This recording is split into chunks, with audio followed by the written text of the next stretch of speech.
from Bachelor Science in Agriculture, major in Crop Science. For today's video guys is all about earwigs. Ano nga ba ang earwigs?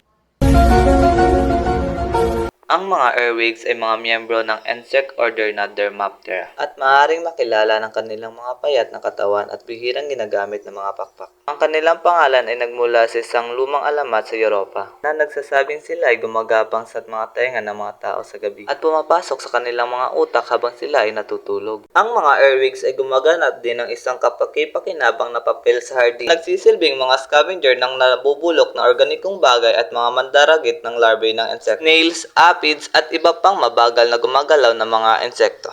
Paano nga ba makilala ang mga earwigs?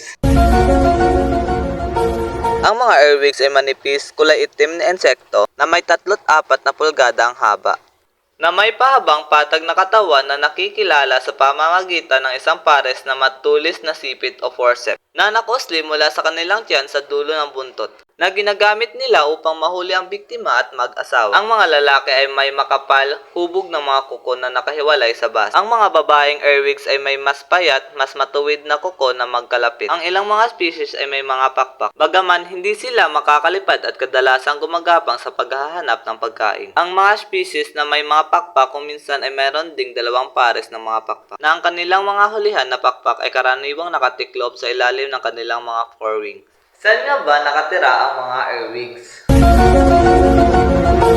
Ang mga earwigs ay naghahanap ng mga kapaligiran na basa-basa at mahalumigmig. Sa makatuwid, maaari silang matagpuan sa labas, sa ilalim ng mga tambak na basang dahon, mga labi ng damuhan, mulch o sa mga guwang na puno, at sa patay na balat ng puno ng saging at sanyog. Karaniwang ginugugol ang kanilang mga araw sa pagtatago at ang kanilang mga gabi ay kumakain ng mga dahon, bulaklak, prutas, lambanog o amag at insekto.